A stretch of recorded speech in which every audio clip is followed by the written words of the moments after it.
आपने grandfather paradox के बारे में सुना होगा, जिसमें अगर आप एक टाइम मशीन बनाकर पास्ट में जाकर अपने दादाजी को आपके पेरेंट्स को पैदा करने से पहले ही मार देते हैं, तो आपकी जगह एक पैराडॉक्स पैदा होगा।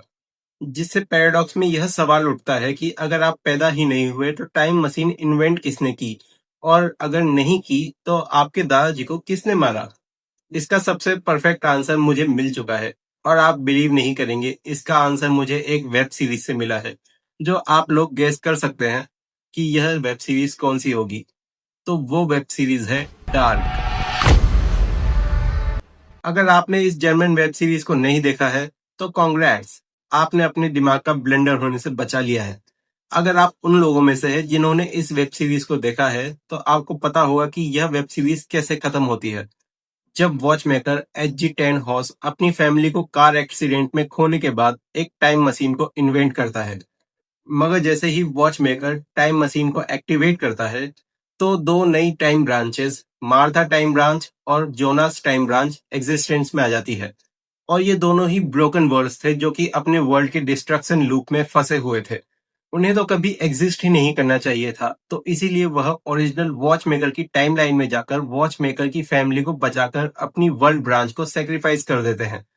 जिससे कि हम यह अंदाजा लगा सकते हैं कि यहाँ पर दो थ्योरीज काम कर रही है, मल्टीवर्स थ्योरी और सेल्फ कंसिस्टेंसी थ्योरी।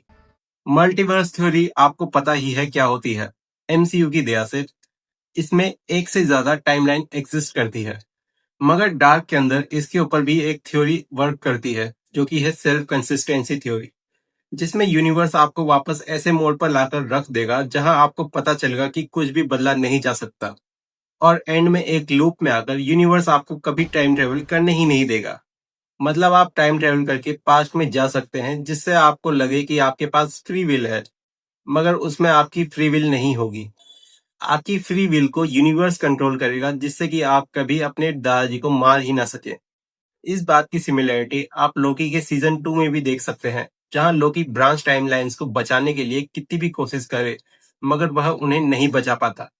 और लास्ट में कैंग से बात करते टाइम पर भी यही बताया जाता है कि कैंग को वह कितनी बार भी मार दे, मगर ओरिजिनल टाइमलाइन में वह चिल होकर लोकी के साथ बात करता है। हाँ, बस लास्ट में लोकी सीरीज लॉजिकल की जगह इमोशनल अप्रोच लेती है और सीरीज को आगे बढ़ा के मिल्किंग भी तो करनी है।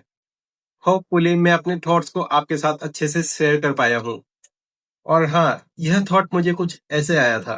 पेशाब करते करते अचानक दिमाग में आ गया।